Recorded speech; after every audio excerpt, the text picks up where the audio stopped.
Aston Villa 22 shots, which is the most that's been against a Pep Guardiola team, and Man City 2, which is the least that a Pep Guardiola team has had in his entire managerial career, right?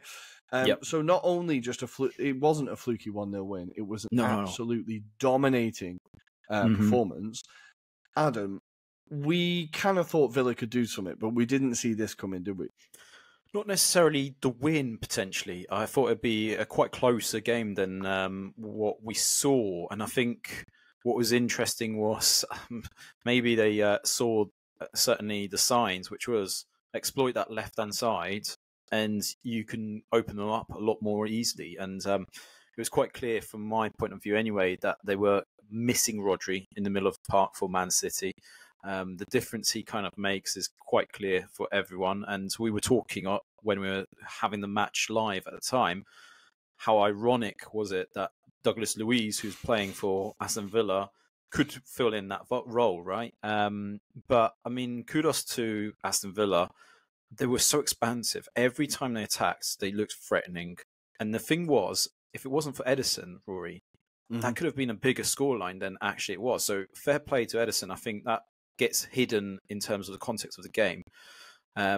Interesting stat about Man City, the last time that they went on their 4-game run where they hadn't won was in 2017, again with Pep Guardiola at the time.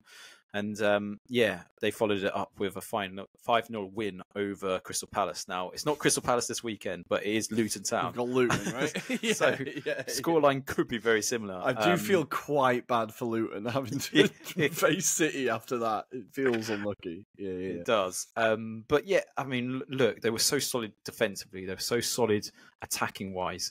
And what I think we both kind of commented, at one point, you could see the banks, the system that Emery had instilled into his squad. And you could see they were following it to the letter. And it was so nice, symmetrically, if you're OCD. It was so nice to watch on a football pitch. It was so nice.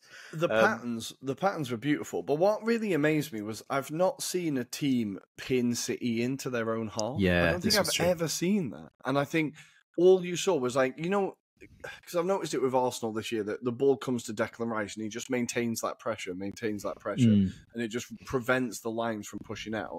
It's the first time I've seen it done against Man City, and I thought Aston Villa just constantly, the ball fell to Douglas Luiz or it fell to Diego Carlos, whoever. Yeah. There was someone there to collect the ball and just maintain that pressure, and it meant that City could just not get out. And it was so impressive to see a team do that, because that's what City do to other teams. Yeah. And I mean, it's the first time I've seen that, and I think Unai Emery is just doing a fucking incredible job there. And all of a sudden, that squad looks like I think I messaged you during the game, like a player like Diego Carlos.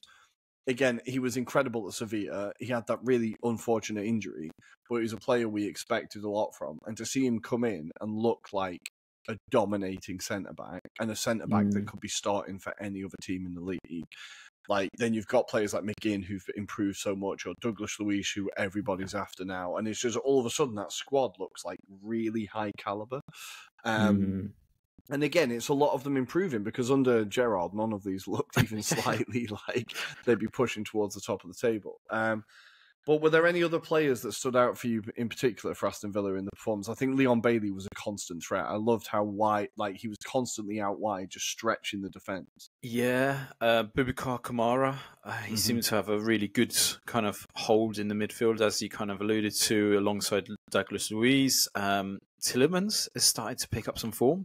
He was really quite that looked like good. Original Leicester Tielemans, right? It looked like original Leicester Tielemans. Tielemans we know that could be there unearthed, right? But the other one was Pau Torres. I thought Pau Torres, I mean, we know his credentials, right, with Villarreal, but he's just starting to look like a bargain buy again. So I know it wasn't cheap, but for a centre-back that that can do a job, he's played Champions League football. He can do it all, right? And he's quite solid. He's good on his feet. I mean, he was unlucky with one of his efforts as well in this match. So I thought he was really good. But you could have said that, to be fair, Rory, about the whole Aston Villa squad. Martinez, when he was tested, he was quite good, solid pair of hands. Watkins was a constant threat as well. I think we've got to highlight how poor Man City are, brutally honest, and how much they struggled in this match, because Foden wasn't his normal self. I think the only player to maybe come out with a bit of credit in this was Silva. It was weird to see him out on the wing because he's been playing a lot in central midfield, and it was weird to see him stuck out wide. It felt like he couldn't really affect the game as much as he usually does. And Man City couldn't get control of that midfield. I feel like Pep might have slightly got it wrong in picking who was in midfield, because I feel like Stones having him permanently in midfield, he's obviously used to dropping deep and then coming in.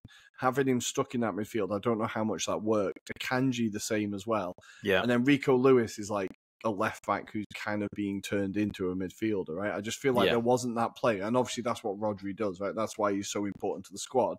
There wasn't really that player to come in and just control that midfield, and that's why Villa were able to just keep the pressure on, keep pushing. But I feel like Pep kind of got it slightly wrong with the team, with like the team selection. So I think, I don't know what Calvin Phillips has done to annoy Guardiola so much, but if you're missing a Rodri, bringing in a Calvin Phillips, even if he hasn't got much match fitness at the minute or match sharpness, he can. I would put him in there ahead of Rico Lewis, for example, as someone who can just get the ball, move it on, get the ball, move it on, and kind of maybe keep a bit of that control. I feel like the team selection was a bit odd, and I also think Guardiola is becoming a weak point. I think teams know to target him now. And I know it's his first year in the Premier League and he was kind of playing left back and he's a centre back.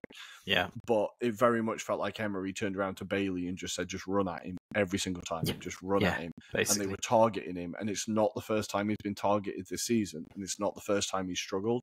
So I think Pep might have to revert back to Nathan Ake. Like we said last week, I'm kind of surprised he's not been picked yet. But do you think Guardiola is becoming a bit of a problem? Yeah, look, I feel sorry for the guy because I think it's not necessarily his fault.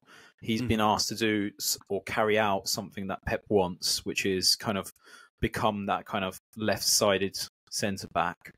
But as you allude to, he's constantly being, targeted, I suppose, really. Every time, just run at him, cause issues because you can do a quick turn against him. And he can't really backtrack from that position. And I don't think necessarily as well that he's getting that kind of backing on that left-hand side. Now, one of the things that I noted last season was Jack Grealish was more of a left-hand-sided kind of winger for Man City. And he does a hell of a lot of like kind of pressurization, chasing the ball, which then alleviates that pressure off that left-sided player. Now, I saw it with Ake. I saw it with obviously Akanji when he's played in that position as well last season. They didn't get exploited as much as Guardiola has this season. And I think that's the balance that Pep has to work out what he's got to do there. Now, I feel sorry for Guardiola because it feels like he's going to have to drop him for it to work, right? But I don't think it's Guardiola's fault. I think Guardiola is better as a centre-back. But the problem you've got, I think personally, is that you've got too many centre-backs right now that are better suited for that position. Yeah. But that said, Ruben Diaz hasn't been brilliant this season. He's having a dodgy season, Ruben Diaz. Yeah. I don't think he's having his best. Like, I know he was unlucky with this goal, right? He sticks a foot out, and goes in the top corner. But I feel like across the season so far, he's been another player, another defender that people have kind of just ran at, and he's made the odd mistake, a lapse in concentration, whatever it is. I feel like he's not having his best season. And I think it's kind of weird because hearing Gary Neville, and that quote might be used at the end of the show, but hearing Gary Neville refer to, like, it's natural for a team to drop off after winning the treble. Like, where do you go from there? What can you do after winning every competition, right? But I think we are really seeing that there's not that slight bit of like that urgency to press or that bit of concentration or that, like, that hunger, whatever it is, it's just not quite there. And the second a team in the Premier League or the second teams in the Premier League realise that maybe they can have a go at you, they will have a go at you. Yeah. Because I think teams in the past, when they went to City, it'd be like, we'd take a 3-0 loss now. Like, we would bite your hand off for a 3-0 loss. But now teams are just going, oh, maybe we can have a go. And once that happens, the whole thing changes in your dynamics of games. And I think it only takes that slight 1% of drop-off for that to happen. And that's what we're seeing with Man City. But what is concerning is their lack of creation up front as well. Like, for them to only create two goal-scoring chances, right? What's changed in the attack, do you think? Do you think it's the fact that Doku wasn't there? Do you think it's the fact that Grealish hasn't come in? Do you think, like, there's just something that's not quite getting that spark there? Obviously, De Bruyne missing is a huge thing. Yeah. But do you think it's just that, or there's more to it? I think there's a combination of different reasons. Now, I remember I called this out early in the season and I got absolutely slated because of the fact that Man City were creating, they were scoring chances. And I said, no, I genuinely think they're going to struggle for creation. And I think it's coming to roost now in that respect. I think there's a combination of factors, like you say. There's the form elements of the likes of Grealish, for example. I do feel like, obviously, there's been a lot of reliance on Alvarez since he's been coming to the fold, and he's been doing quite well. But I think in recent weeks he's probably starting to experience that bit of fatigue. I think if you look at the kind of sub options as well, which was what I was looking at for this match, and I was going to raise this question about Pep and his doesn't seem confident with the likes of Matthias Nunes, for example, since he's brought him in from Wolves, and Mateo Kovacic as well, obviously coming off the bench for this match. Personally, I would have maybe started Kovacic instead of Rico Lewis, personally, because what kind of performance.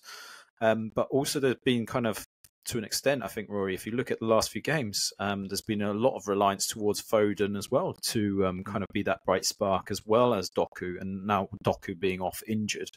That creates a bit of a dilemma for Guardiola, and I think maybe questions that bit of depth in that squad. And I know that sounds really strange, right? That against Man City, yeah, exactly. Man City is insane, but it's genuinely the case. And I think if you also look at the recent Champions League matches, we kind of talked a few weekends ago about Leipzig and their obviously performance recently, and how their forward Matonda, I think it is, completely rinsed Ruben Dias.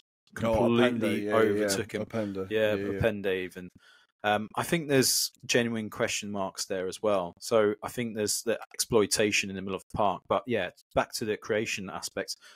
De Bruyne is a clear miss, but I think there was always going to be the case of he's going to be replaced. Now, it's interesting that they didn't go with the two speculated options, which was Michael Olise and obviously Eberechi Eze were kind of quoted as potential players that they might kind of dabble in. And do you remember there was also that Paquetá rumour at the beginning of the season as well? I think one of those three would be ideal for Man City right now in terms of alleviating that kind of pressure off the other players. But yeah, I wonder if he will address it in January. I mean, that's going to be an interesting period. There's going to be a reaction to this, isn't there? There's going to be and this is why, as an Arsenal fan, I'm trying not to get overexcited because I know that once we get the other side of Christmas, Man City wake up and they will address the issues in the squad. Yeah. But something that does cheer me up is that performance was screaming out for Declan Rice, and we got him and they didn't, and I was absolutely delighted with it. So that did help.